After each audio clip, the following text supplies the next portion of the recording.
Looking and feeling like a train conductor today. So let's just go with that. All aboard? Let me take you on a train ride. Let's go from the pit of pain to a place of peace. I'm going to tell you a story today about the most despicable and disrespectful thing that the narcissist ever did to me. I want to give you a little bit of background information just to preface the story. So, pretty much probably about maybe 3 or 4 years into the marriage. And my ex-husband is a compulsive gambler. So I was dealing with a lot of kind of him going back and forth to the casino, late nights at the casino, going to the casino all through the daytime, um, having that be his main concern, losing, rent money and bill money at the casino. On top of that, dealing with, DUIs and driving drunk and lots of that, wrecking vehicles and things of that nature. So all of that was going on. Taking things out of our home to get money for them and then taking that money down to the casino. So all of this was going on for several months. And it was, pretty much it was getting to me. It was a lot to deal with. And it got to the point to where when he had a DUI, his vehicle pretty much got wrecked. So he didn't really have transportation to go to the casino. And so I'm thinking, oh, this is great. Maybe he'll stop. We won't have this issue.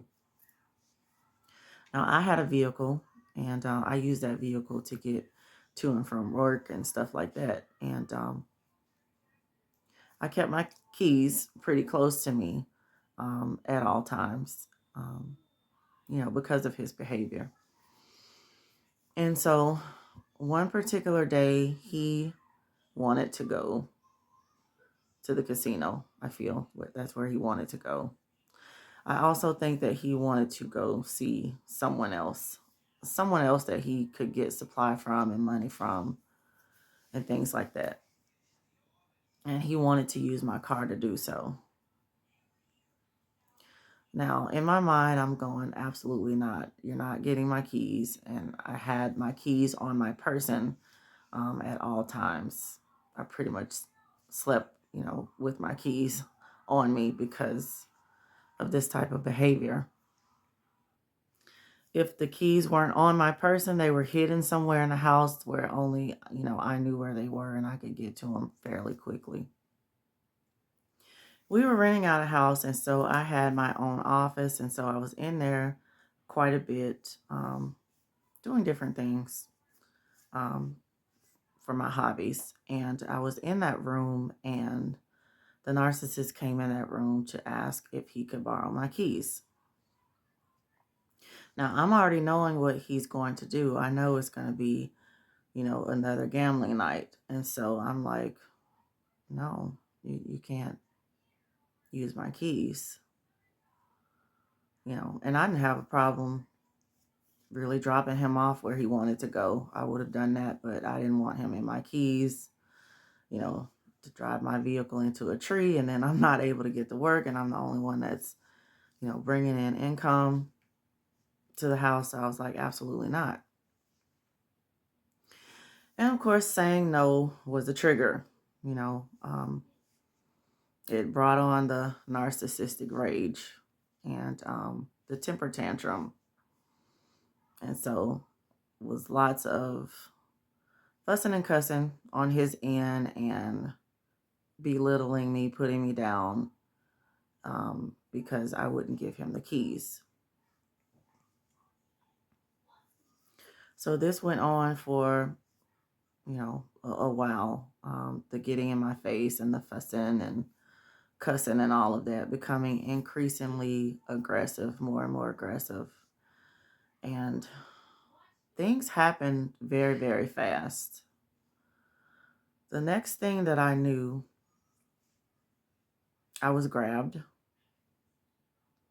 and I was thrown to the floor. I tried to pretty much stay down there because I didn't really want like a ruckus, like him to get even more angry. So I just tried to stay calm and I tried to just not say anything and, not upset him any further. He kept fussing and he kept saying things. Now the keys are on my person at this time. Yeah, I have them, in my brassiere. And he's fussing, fussing, fussing. Next I knew it, he got down on the floor and he puts me in some kind of position to where I can't move my hands, I can't move my legs. I don't know if it's some kind of wrestling move or something like that, but basically it left me immobile. I could not move any part of my body. And he had all of his body weight on my body in a way, so I couldn't move anything, any of my limbs, and I'm laying on my left side facing the wall. Then he held my head down as well, so I wasn't able to move my head either. And I'm pretty immobile at this time. I'm not really sure why he's being so aggressive and using so much force. But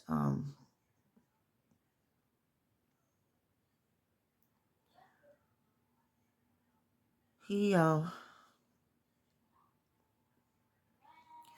we call it hawking in the South, where you gather all of you clear your throat and you gather all of your saliva and prepare to spit it out.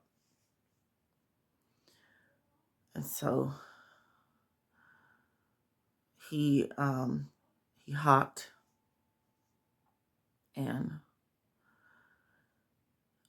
I can't move my face, but he moved his face. And so he made it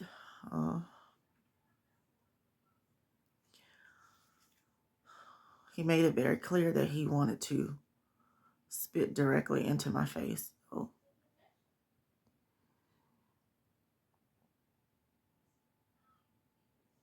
he hawked twice. He spit one time and it was directly into my face, like under my eye and on my cheek. He spit another time.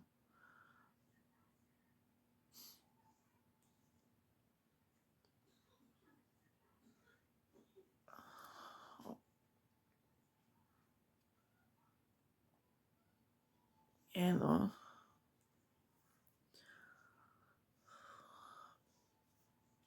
after he spit the second time, he said, "You ain't nothing." And after he said that, he grabbed the keys and he got up from me and he kicked me in the rear before he walked out. And he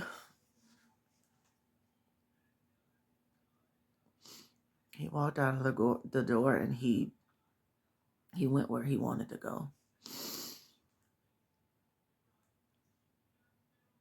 And I waited a little while because I wanted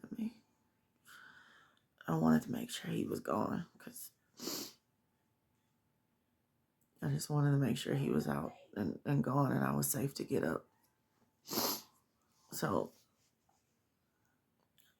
I went to the bathroom. By this time, I'm crying hysterically. I'm like, I just,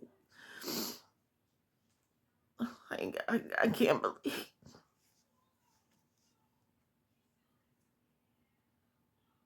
I'm just in shock. It's just like, I can't believe. Went into panic, like a panic attack. It's like, I'd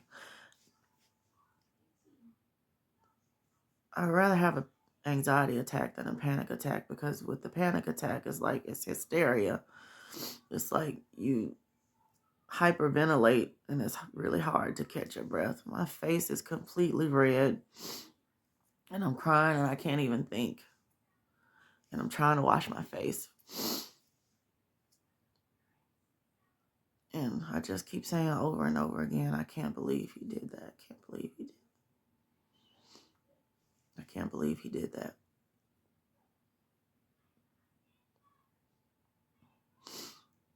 So I knew I couldn't stay. I called one of my church members, an elderly, middle-aged lady, elderly, and asked her if I could stay with her and her family. And I stayed over there probably about a week.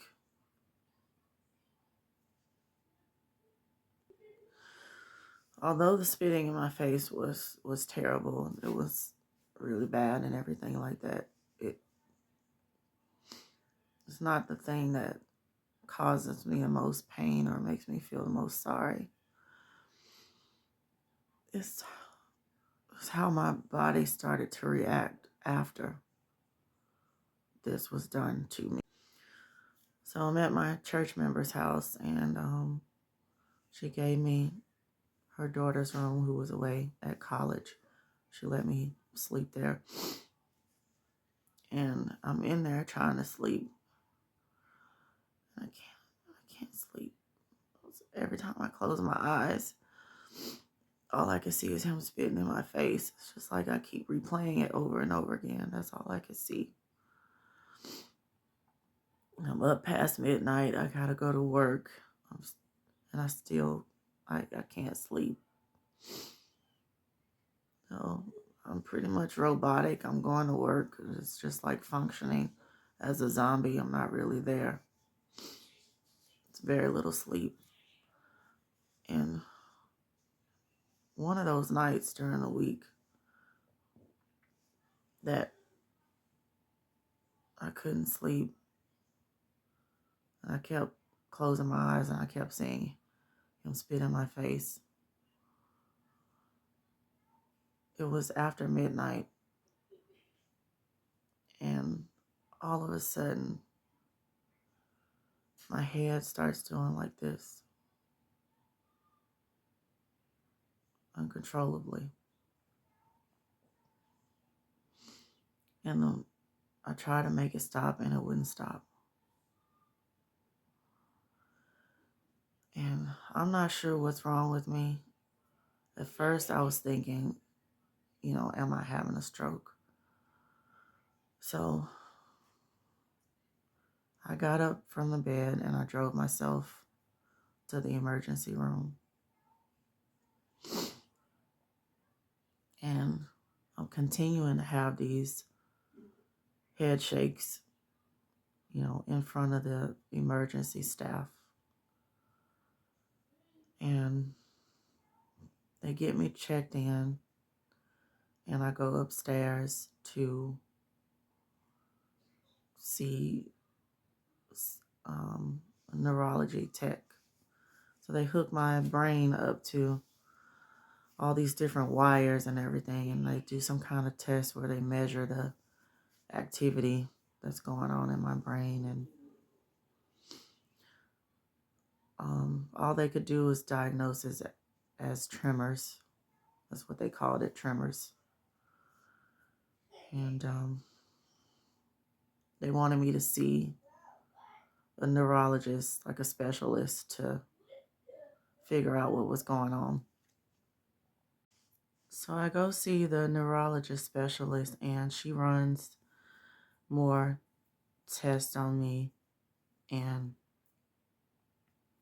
at the end of her observation, she says to me, "You're exhausted. You need to get some sleep.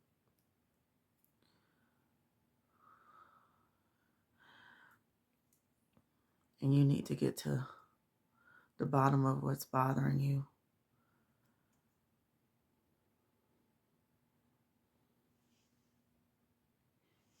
And she said, "In the meantime, I'm going to give you something to help you sleep."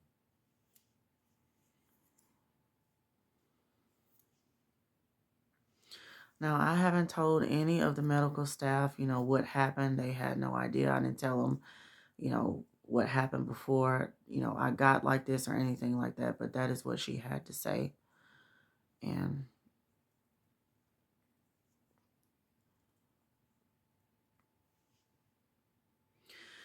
since I now felt like I was kind of sick, I didn't want to, burden my church member with that. So I went back to the marital home. So I spent probably about 3 or 4 days away from the marital home, and I went back. When I went back,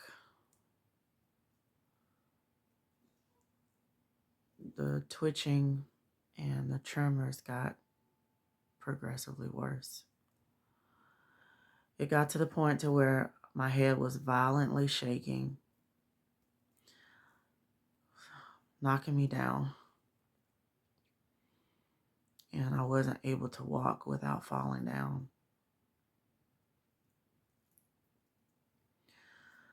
I started to stutter, and I'd never stuttered in my life, but I started to lose control over my speech.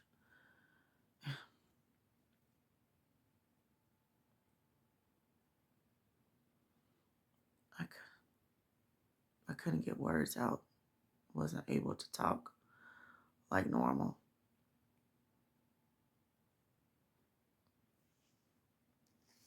Oh, that started to interfere with me going to work because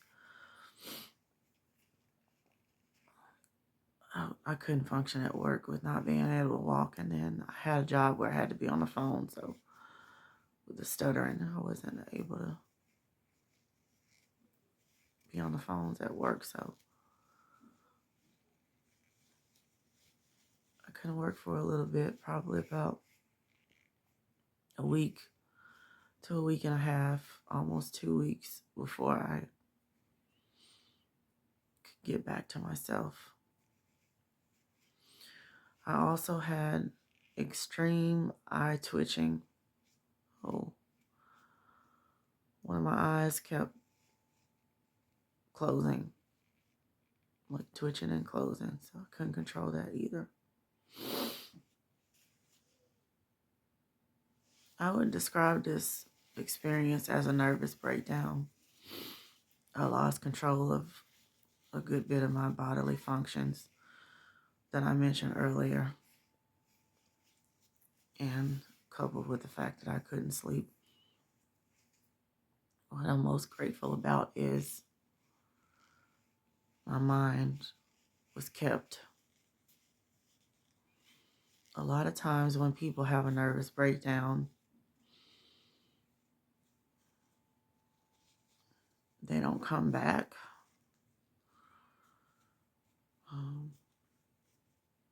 I have a family member that had one, and they didn't come all the way back mentally. So I feel very blessed that God protected me in the way that He did. And finally, once I started to take the sleeping pills that the doctor gave me, I started to finally be able to sleep. And all the time that I was able to sleep, I'm not sure if it was a dream or if I was awake, but I would wake up occasionally, or I would think I was awake. And I thought I saw like tall green people marching around my bed. And that's what I thought I saw. And I just attributed it to, okay, these must be some strong pills, that I'm taking. And, it's making me have, funny dreams like that. And that's what I thought the whole time that, I was getting my sleep and starting to get better and starting to get my strength back. And I remember casually talking to the Lord and saying, oh, I don't know what those little green people meant that were marching around my bed. And I just want to let you know it's very, very, very important to talk to the Lord when you have a vision, when you have a dream, or anything that you need for him to interpret for you. You need to talk to him about it. Don't try to lean to your own understanding to figure out what's going on or what's happening. Ask him to give you revelation.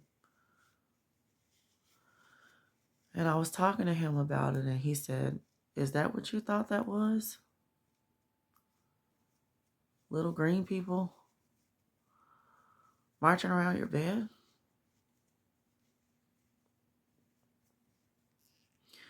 He said, I told you to come to me since you were heavy laden.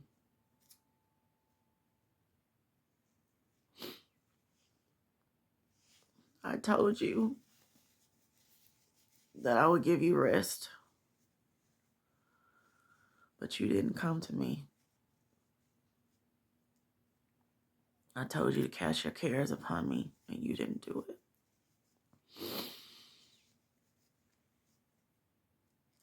I told you my yoke is light,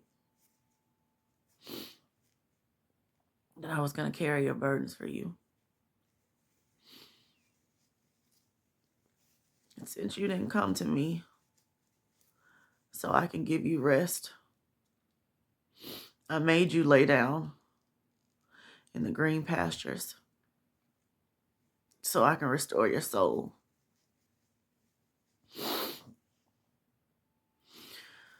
I said, Lord, you telling me that it was grass around my bed? I said, why was it so tall?